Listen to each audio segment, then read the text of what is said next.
పెట్టలే కదా ఒక 10 ముగిస్తారు ప్లీజ్ సార్ నేను రైతు బంధు మేము ఇచ్చిన దాంట్లో ఎస్సీ సంబంధించిన దళితుల రైతులకు 15 లక్షల ఎకరాలకు ఇచ్చినాం అధ్యక్ష, 18 లక్షల ఎస్టీ రైతులకు కూడా ఇచ్చినాం, సన్న చిన్నకారు సంబంధించిన 1,38,000 1,38,00,000 ఇచ్చినాం, బరాబర్కి ఇచ్చినాం అధ్యక్ష.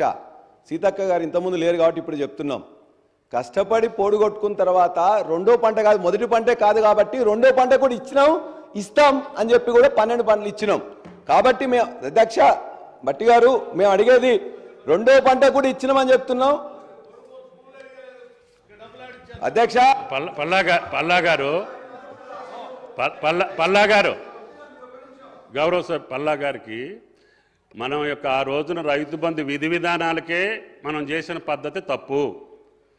ఎందుకనంటే ఇది పంట భరోసా, పంట వేసినటువంటి రైతుకే ఈ యొక్క భరోసా ఇవ్వాలి. వేయనటువంటి వాటికి ఇచ్చారు అనేది ఒక అపవాదు, అరిష్టము. 25,000 కోట్లు ప్రజాధనం పంట వేయనటువంటి భూములకు వెళ్ళింది అనేది వాస్తవం. ఏ ఎకరాలకు ఇచ్చారు, ఎవరికి ఇచ్చారు అనేది కూడా ఆ యొక్క సమాచారం మీకు పంపిస్తా అని చెప్పి గౌరవ సభ్యునికి మనం చేస్తున్నాం.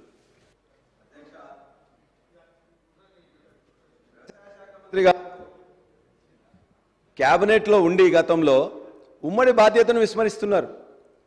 రైతు బంధు విధి విధానాలు వేస్తున్నప్పుడు వారు మంత్రివర్గంలో లేరా?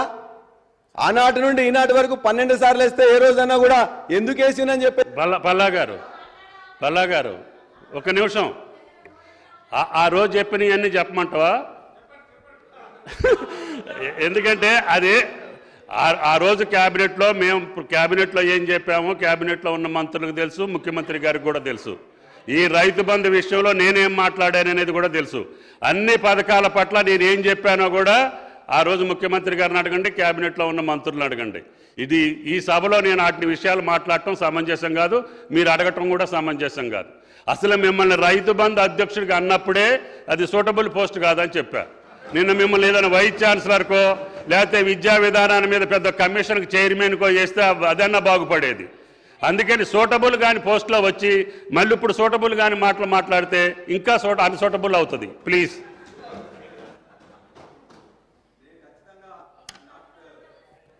వ్యవసాయ శాఖ మంత్రిగా బాధ్యత ఏదైతుందో ఆనాడు డెసిషన్స్ ఏ విధంగా ఉన్నా మీకు ఇష్టమైనా లేకున్నా దాన్ని పాటించింది కాబట్టి ఆ నిర్ణయాన్ని మీరు ఎప్పుడు కూడా వ్యతిరేకించకూడదు. ఆ నిర్ణయాన్ని మళ్ళీ ఇప్పుడు మీరు తీసుకున్నప్పుడు మీ యొక్క కొత్త నిర్ణయాన్ని ప్రకటించవచ్చు, కానీ మీ యొక్క క్యాబినెట్లో మీరు కూడా బాధ్యులు. మీరు ఈ విధంగా దబాయించి మాట్లాడినంత మాత్రాన మీ యొక్క నిర్ణయం మీరు ఒప్పుకున్నట్టు 10 సంవత్సరాలు ఖాళీగా మొత్తం కూడా దాని గురించి మాట్లాడడం అనేది అది కరెక్ట్ నిర్ణయంగా అని చెప్పి నేను భావిస్తున్నా. అదేవిధంగా అధ్యక్ష, నేను ఆ పార్టీలో 5 సంవత్సరాలు ఎమ్మెల్యేగా ఉన్న అధ్యక్ష. నాకు అక్కడ నిర్ణయాలు ఎట్లా జరుగుతాయో చాలా బాగా తెలుసు అధ్యక్ష. రైతు బంధు నిర్ణయం తీసుకునేటప్పుడు నేను స్వయంగా సీఎం గారి పేషిలో ఉన్న అధ్యక్ష. అందరిని అడిగితే ఏమ్మా సురేఖ ఏమంటావు అంటే నేనేమన్నా అంటే 10 ఎకరాలు అని ఉన్నంత ల్యాండ్ కనకుండా 5 ఎకరాలకో 10 ఎకరాలకో చేస్తే బాగుంటుందన్న, ఎక్కువ ఉన్న వాళ్ళకి చేస్తే తక్కువ ఉన్న వాళ్ళకి న్యాయం జరిగినట్టు ఉండదు అని నేను మాట చెప్పాను. పేరుకు మాత్రమే వాళ్ళు ఒపీనియన్స్ తీసుకుంటారు అధ్యక్ష. నిర్ణయం అనేది ఏకపక్షంగా కేసీఆర్ తీసుకునే తప్పితే ఏ నిర్ణయాలలో కూడా ఎవరి అభిప్రాయాలు కూడా ఇంప్లిమెంట్ చేసి ఉంటారని అయితే నేను 100% నమ్మను అధ్యక్ష. ఎందుకంటే చాలా పాలసీ డెసిషన్స్లో నేను అక్కడ ఉన్నదాన్ని.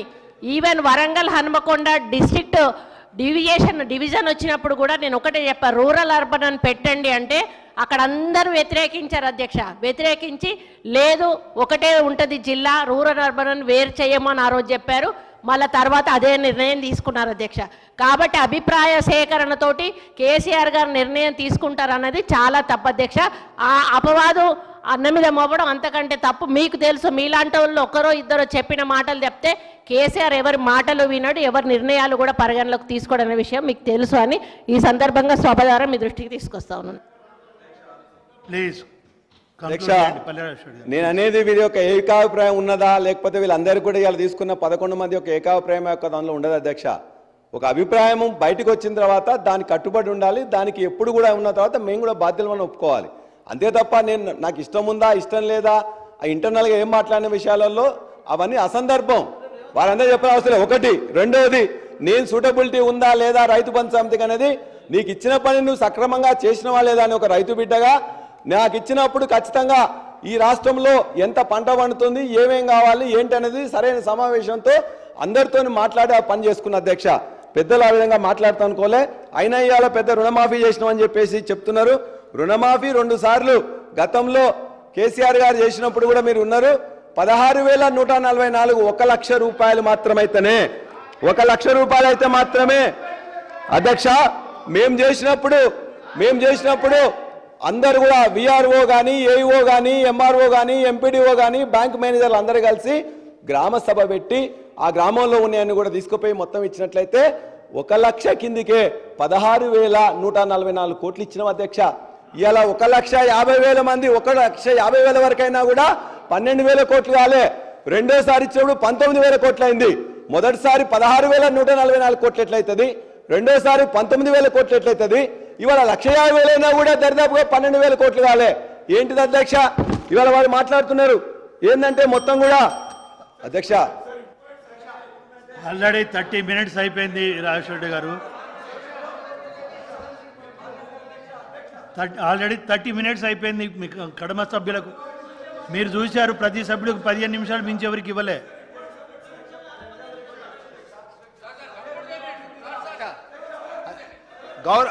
గౌరవ సభ్యులకు చెప్తున్నాము అధ్యక్ష, గౌరవ సభ్యులకు చెప్తున్నాం పల్లి రాజేశ్వర రెడ్డి గారికి డిమాండ్స్ మీద మాట్లాడండి, మొత్తం కంప్లీట్ చేయండి దయచేసి. ప్లీజ్ మీరు ఏదైతే చెప్పదలుచుకున్నది ఏదైతే ఉందో కంప్లీట్ అయిపోయింది. అధ్యక్ష గారు చెప్పేది సార్ ఇప్పటికి చాలా కాలాతీతమైన రాత్రి 3:30 అయింది సార్.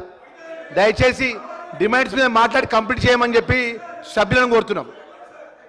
ప్లీజ్ కొంచెం తొందరగా ముగించండి. ప్రజాధనం కాబట్టి చాలా జాగ్రత్తగా ఇవ్వాలని చెప్పేసి అన్నారు. బట్టి గారు కూడా చాలాసార్లు సందర్భంగా మాట్లాడుతుంటే ట్యాక్స్ పేయర్ అని అన్నారు. రైతులు ట్యాక్స్ పే చేయట్లేదు అధ్యక్ష. పొద్దున్నే లేచినప్పటి నుంచి వెళ్ళి బ్రష్ కానీ, పేస్ట్ కానీ, సబ్బు కానీ, నూనె కానీ, మొబైల్ కానీ, వాళ్ళ యొక్క అన్నిటి మీద కూడా వాళ్ళు ఖచ్చితంగా అది చేస్తున్నారు. ప్రజాధనం అంటే వాళ్ళకి ఏదో హక్కు లేని మీరు సీఎం గారు నేను మిమ్మల్ని విమర్శించడానికి కాదు, కానీ మీ అనానందాన్ని గురించి మీరు మాట్లాడి సభను రాష్ట్రాన్ని తప్పుదోవ పట్టిస్తా ఉన్నారు. రైతులు పనులు కట్టలేదని నేను అన్నానా? ఎక్కడన్నానండి? మేము మాట్లాడింది ఏంటి?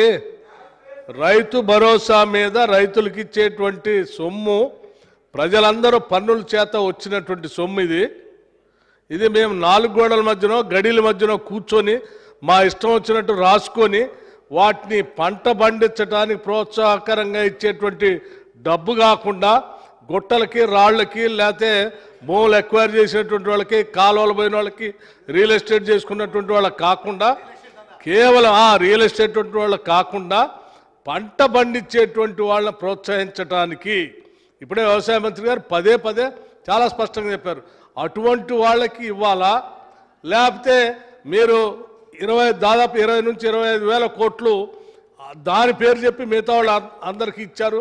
అది ప్రజల సొమ్ము, పన్నుల ద్వారా వచ్చిన సొమ్ము, వాళ్ళ చెమట, వాళ్ళ స్వేదం, వాళ్ళని అడిగి వాళ్ళు చెప్పినట్టుగా చేద్దామని చెప్పాము తప్ప నేను రైతులు పన్నులు కట్టట్లేదు, వాళ్ళు ఇది చేయట్లేదని నేను చెప్పలేదండి. సో మేము ఎప్పటికి కూడా చెప్పేది ఏంటంటే మేము ఇందా నుంచి సభను తప్పుదోవ పట్టిస్తూ ఉన్నారు. సీతక్క గారు అడిగారు ఇందా చెప్పినట్టుగా మేము పోడు భూములకు, గుట్టలకు అన్నిటికీ డబ్బులు ఇచ్చామని చెప్తున్నాం. 10 ఏళ్ళు అసలు మీరు పోడు భూములకు పట్టాలే ఇవ్వలేదు. మీరు అరిసి అలసిపోయారు. ఈ రాష్ట్రంలో గిరిజన సోదరులు పోడు భూములు చేసుకునే వాళ్ళంతా అడవిలోకి వచ్చి వాళ్ళు పంట పండించుకుంటామంటే పోలీసులు పంపించి ఆడబిడ్డలను కూడా చూడకుండా చెట్టు కట్టేసి గిరిజనులు కొట్టినటువంటి ప్రభుత్వం మీది. మీరు ఇంకా పోడు భూముల గురించి మాట్లాడతారా?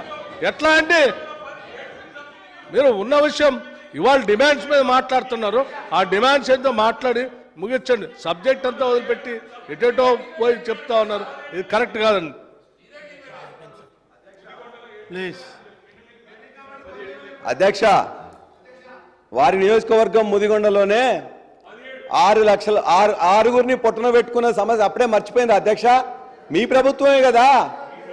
ప్రభుత్వమే కదా ఆనాడు మర్చిపోయిందా? మీ నియోజకవర్గంలోనే 6 రైతుల్ని అధ్యక్ష వారు చెప్పిండ్రు కేంద్ర రాష్ట్ర ప్రభుత్వాలు గత 9.5 సంవత్సరాల్లో ఎన్పిఏ పేరు మీద 14.5 లక్షల కోట్లని వితరణ చేసినాయి.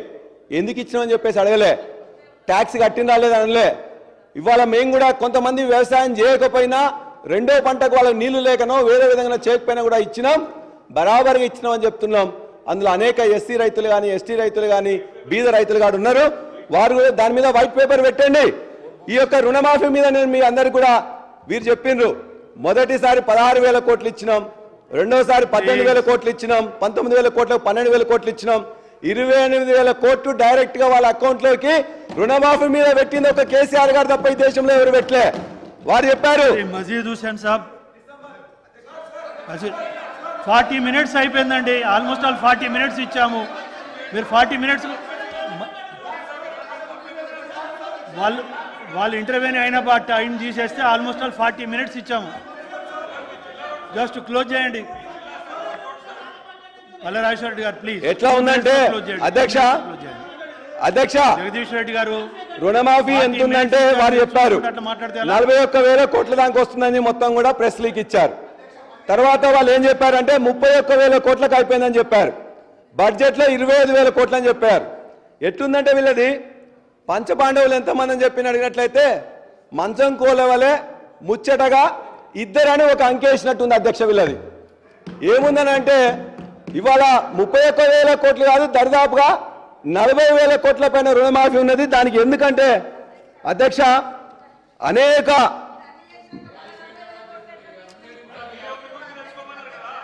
మీరే అన్ని రుణమాఫీ చేసినాము ఇన్ని విడతలు కానీ గొప్పగా చెప్పారు. మరి 40,000 కోట్లు ఎట్లా మిగిలినాయి? మేము వచ్చినాక అయిందా? మీరు నిన్న అంటే ఈ 10 నెలలనే అయిందా? ఒక్కసారి మాట్లాడేటప్పుడు కూడా మీరు కరెక్ట్గా చూసుకొని మాట్లాడాలి. ప్లీజ్ ప్లీజ్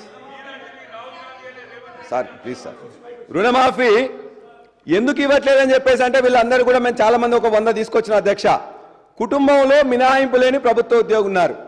ఒక కుటుంబంలో భార్యాభర్త, ఇద్దరు కొడుకు, ఇద్దరు కోడళ్ళు ఉన్నట్లయితే వాళ్ళలో ఎవరైనా ఒక ఉద్యోగం ఉన్నట్లయితే మిగతా 6 కూడా రావట్లేదు అధ్యక్ష. రెండవది అధ్యక్ష మీరు ఏదైతే జీవో ఇచ్చిందో జీవోలో రేషన్ కార్డు ప్రకారమే చేస్తా అన్నారు. పిఎం కిసాన్ యొక్క నిబంధనలు పెట్టింది. పిఎం కిసాన్ నిబంధనలు పెట్టి మోడీ గారు ఏం చేసిందంటే 13 కోట్ల మందికి ఇస్తానని చెప్పేసి 11 కోట్లతో స్టార్ట్ చేసి ఇలా 3 కోట్ల మందికి మాత్రమే పిఎం కిసాన్ ఇస్తున్నారు. కాబట్టి పిఎం కిసాన్ నిబంధనలు కానీ రేషన్ కార్డు కానీ ఉద్యోగి కానీ లేకపోతే వీటన్నిటి మీద రావడం వల్ల వీళ్ళందరికీ కూడా చాలా మందికి రావలే అధ్యక్ష. ఇవన్నిటిని కూడా మీరు దయచేసి సరిచేసి ఏదైతే మీరు చెప్పినరో దాని చెప్పిన ప్రకారం రైతులు చేస్తే ఎందుకు రాదని చెప్పేసి అంటే పాస్బుక్ లేదని చెప్పేసి